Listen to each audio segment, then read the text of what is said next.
Janet ने बड़ी ही ध्यान से तस्वीर की तरफ देखा। इस तस्वीर को देखकर उसे एक सुकून का एहसास हो रहा था, जहाँ पर एक प्लेट, फोर्क, नाइफ, ग्लास और बोतल टेबल पर थी। इस तस्वीर में कोई भी असाधारण बात नहीं थी, सिवाय एक आग के, जो कि प्लेट के बीचों बीच बना था। जैनेट ने उस तस्वीर में बने हुए आग की तरफ जिज्ञासा से देखा। उसे लगने लगा कि वो आंख उसकी आत्मा की गहराई को देख सकती है, और इस तस्वीर को देखकर वो मंत्रमुग्ध हो गई।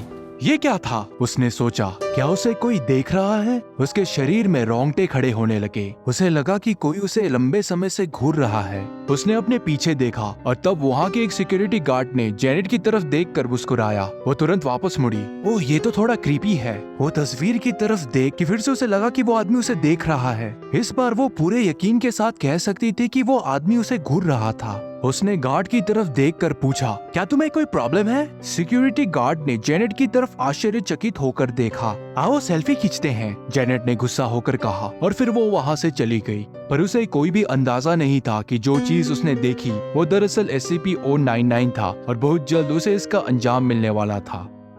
जैनेट म्यूजियम से बाहर निकलने लगी। दिन काफी अंधेरा हो चुका था, मानो जैसे कि बहुत तेज बारिश होने वाली है। उसने सोचा कि बेहतर होगा कि वो अपने घर टैक्सी से होकर जाए, वरना वो पूरी भीग जाएगी। उसने एक टैक्सी को रोका और फिर अपने घर का पता टैक्सी ड्राइवर को बताया। वो अपने फोन की तरफ देख ही रही थी कि तभी उसे ऐसा एहसास हुआ कि कोई उस पर नजर रख रहा है। उसने तुरंत रियर व्यू मिरर की तरफ देखा। वो ड्राइवर उसे घूर रहा था। आखिर सब मुझे क्यों घूर रहे हैं? क्या पहले कभी इन्होंने इतनी खूबसूरत लड़की नहीं देखी? जैनेट ने सोचा। इस बात को वो नजरअंदाज कर अपने फोन की तरफ देखने लगी। कुछ देर बाद वो अपने अपार्टमेंट में आ गई, और जैसे ही उसने अपने अपार्टमेंट का दरवाजा खोला, उसे ये पूरा विश्वास था कि उसने अभी किसी को आईने पर देखा, पर ये तो नामुमकिन था। उसकी अपार्टमेंट हॉल सिर्फ 1 मीटर चौड़ी थी और वहाँ पर दीवार भी थी। वो अपनी सोच में डूब गई कि अभी जिस चीज को उसने देखा वो चीज आखिर था क्या। शायद ये बस उसकी कल्पना होगी, जिस वजह से वो इतनी सोच रही है। ये अजीब सी फीलिंग उसे पूरे रात सता रही थी। अपने आप को इस भ्रम से निकालने के लिए उसने अपने लिए चाय बनाई और अपने बिस्तर पर वो आराम करने लगी।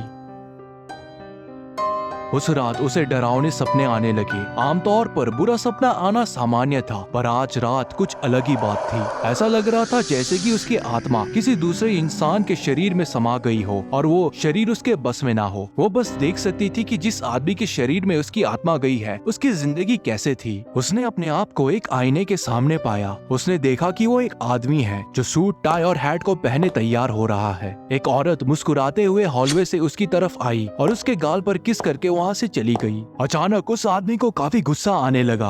आखिर इसकी प्रॉब्लम क्या है? हर वक्त चिपकती ही रहती है। वैसे कहने को तो बड़ा आदर्श पत्नी बनती है, पर ये सब दिखावा है। मुझे ये अच्छे से पता है कि ये सब ढोंग है। उस आदमी ने मन ही मन सोचा।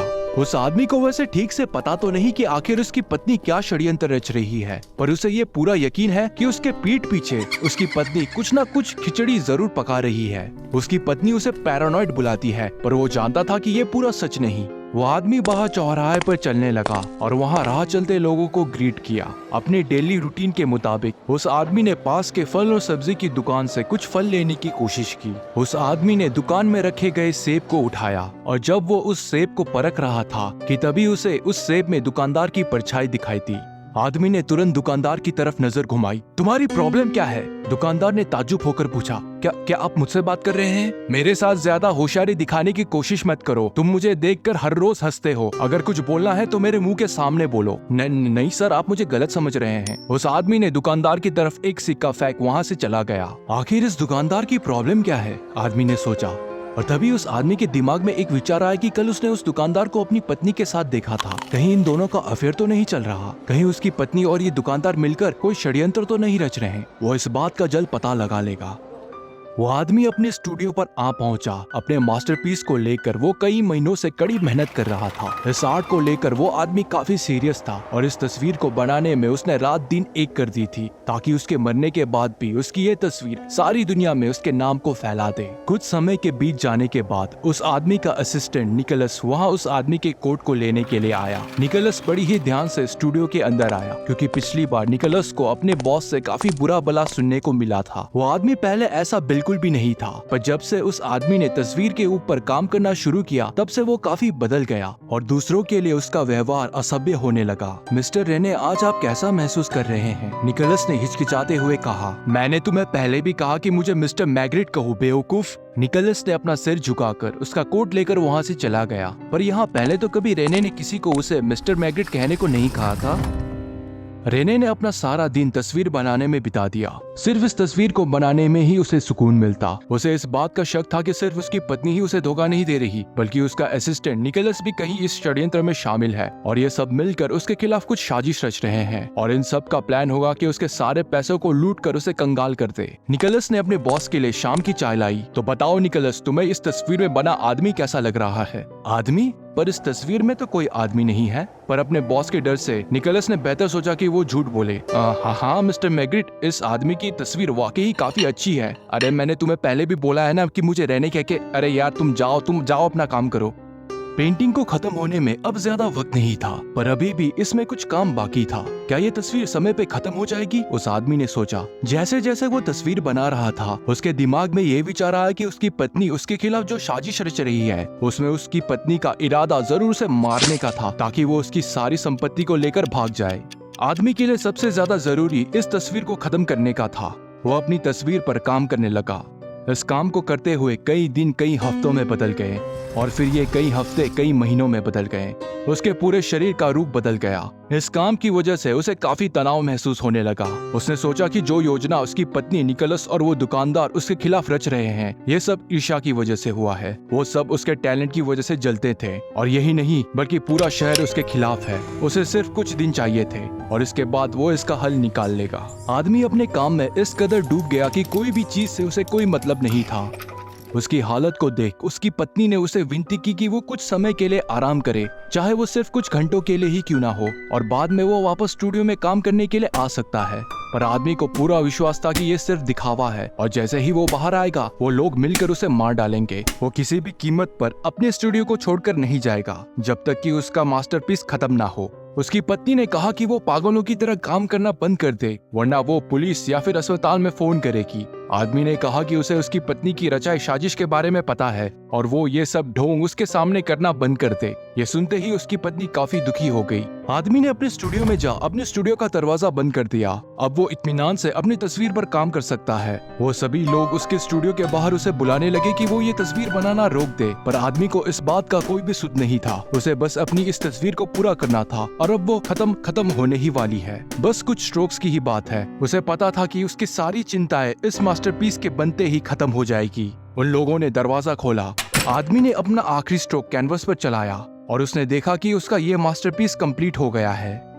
अपने मास्टरपीस को खत्म करते ही उसे एक चैन का अनुभव हुआ। उसने तुरंत अपनी पत्नी को गले लगा लिया और फिर निकोलस के कंधे पर हाथ रखकर उसका साथ देने के लिए उसे धन्यवाद दिया। आदमी ने वहां मौजूद सारे लोगों से कहा कि उसका मास्टरपीस कंप्लीट हो गया है और पेंटिंग में बने सेब की वजह से उसका तस्वीर और भी निखर कर सामने आ रहा है। वहां पर मौजूद सारे लोगों ने तस्वीर की तरफ आश्चर्यचकित होकर देखा। अगली सुबह आदमी की पत्नी ने पूछा कि उसकी तबीयत कैसी है, क्योंकि पिछले कई महीनों से वो काफी चिड़चिड़ा और अजीब हो गया था। ऐसा लगता है कि आदमी को अपने व्यवहार के बारे में कुछ भी याद नहीं। आदमी ने अपनी पत्नी की तरफ आश्चर्य से देखते हुए कहा, अरे मैं तो बिल्कुल ठीक हूँ, भला मुझे क्या हुआ है? पर अभी मेरे दिमाग में एक नई पेंटिंग के लिए ब्रिलियंट आइडिया आया है और मैं इस पेंटिंग को द सन ऑफ मैन का नाम दूंगा। इतना कहने के बाद आदमी ने अपने मेज पर रखे हुए हरे सेब को उठाकर वहाँ से वो चला गया। यहाँ जेनेट भी अपने नींद से उठ गई। क्या ये एक सपना था? इस सपने का क्या मतलब हो सकता है? उसे इस बात का पता लगाना ही होगा। उसने उस पेंटिंग को पहचान लिया था। अगले दिन वो फिर से म्यूजियम चली गई। म्यूजियम में वो तस्वीर द सन ऑफ मैन मौजूद थी, पर आज ये तस्वीर कुछ अलग ही लग रही थी। हालांकि ये वही पेंटिंग थी जिसे उसने कल देखा था। जेनेट ने गार्ड से पूछा कि ये आईबॉल वाली पेंटिंग वहाँ पर क्यों है? मैम, ये तो सन ऑफ मैन वाली पेंटिंग है जिसपे एक ग्रीन एप्पल और बॉलर हैट है, इसमें तो कोई आईबॉल नहीं, सिक्योरिटी गार्ड ने कहा। ये सुनते ही जेनेट को समझ नहीं आ रहा कि आखिर यहाँ हो क्या रहा है।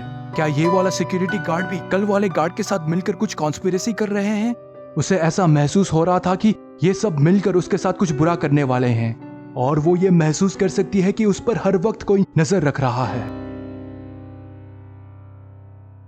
SCP-099 एक 73 बाय 50 सेंटीमीटर पेंटिंग है जिसका नाम द पोर्ट्रेट रखा गया है, जिसे 1935 में रेने मैग्नेट नाम के एक पेंटर ने बनाया था। इस पेंटिंग में कुछ ऐसी एनोमलीज प्रॉपर्टीज है जिसकी वजह से किसी भी इंसान की मानसिक स्थिति खराब हो जाती है। जो कोई भी इस पेंटिंग को लगातार 3 मीटर या फिर उससे कम दूरी से इसे देखता है तो उस पर इस पोर्ट्रेट की एनोमलीज प्रॉपर्टीज का असर होता है। हालांकि ये पेंटिंग दिखने में काफी साधारण है, सिवाय एक प्लेट के जिस पर एक आंख बना हुआ है। इस पेंटिंग की एक copy museum of modern art New York पर रखा गया है, जिसकी क्रिटिकल एलिमेंट्स को कॉपी से हटाया गया है, पर फिर भी कोई भी ओरिजिनल की कॉपी पर भी इसकी एनोमलीज प्रॉपर्टीज का वही असर रहता है। जब भी कोई इस पेंटिंग को लंबे समय से काफी नजदीक से देखता है तो विक्टिम को ऐसा अनुभव होने लगता है कि उन्हें कोई देख रहा है, और जैसे जैसे समय बीतता जाता है ये कंडीशन और भी ज्यादा खराब होने लगती है, और एक्सट्रीम केसेस में ऐसा भी लगने लगता है कि निर्जीव वस्तु उन्हें देख सकती है।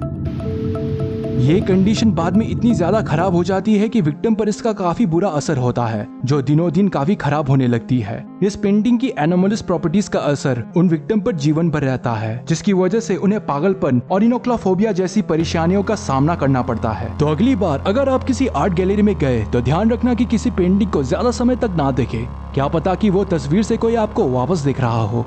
मैं हूं प्रोफेसर लूशियस और मैं मिलता हूं आपसे अगले केस फाइल स्टडी पर। तब तक के लिए good night and take care. और हाँ, जाते जाते चैनल को सब्सक्राइब करना मत भूलिए। Thank you everyone for your time.